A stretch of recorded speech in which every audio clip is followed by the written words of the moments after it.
జీర్ణం జీర్ణం వాతాపి జీర్ణం అని భోజనం పూర్తయిన తర్వాత అంటాం కదా.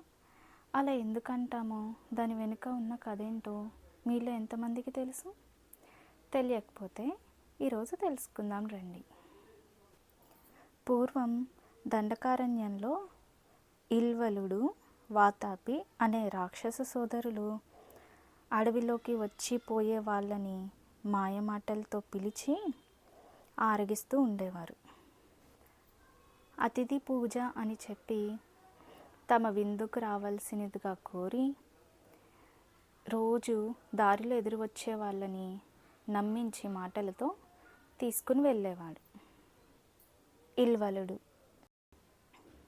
అతిథి రాకముందే వాతాపి మేకలా మారిపోతాడు. ఇల్వలుడు మేకను కోసి వండి వడ్డిస్తాడు.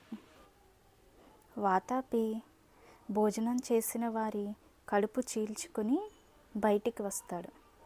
ఆ తర్వాత వారిద్దరూ కలిసి ఆ చనిపోయిన వ్యక్తిని భుజిస్తారు.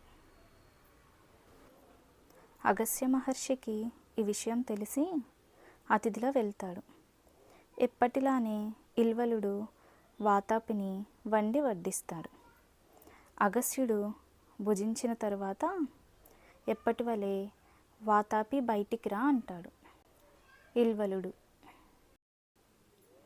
అప్పుడు అగస్త్యుడు అంటాడు, ఇంకెక్కడి వాతాపి, ఎప్పుడో జీర్ణమైపోయాడు.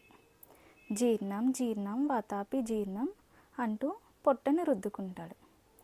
అలా అగస్త్యుడు వాతాపిని జీర్ణం చేసుకుని ఇల్వలుణ్ణి బూడిద చేస్తాడు. ఎంత చెడు ప్రభావం కలదైనా, అరగని వస్తువు అయినా అలా అంటే కడుపులో కొండ ఉన్నా అరుగుతుందని తల్లి నమ్మకం. అందుకనే తల్లి పిల్లలకి భోజనం పెట్టిన తరువాత ఈ మాటని అంటుంది. మీకు ఈ కథ ఎలా అనిపించిందో కమెంట్స్లో చెప్పండి. ఈ వీడియో నచ్చితే లైక్, షేర్ అండ్ సబ్స్క్రైబ్. ఇలాంటి మరిన్ని వీడియోస్ కోసం ఖచ్చితంగా సబ్స్క్రైబ్ చేసుకోండి.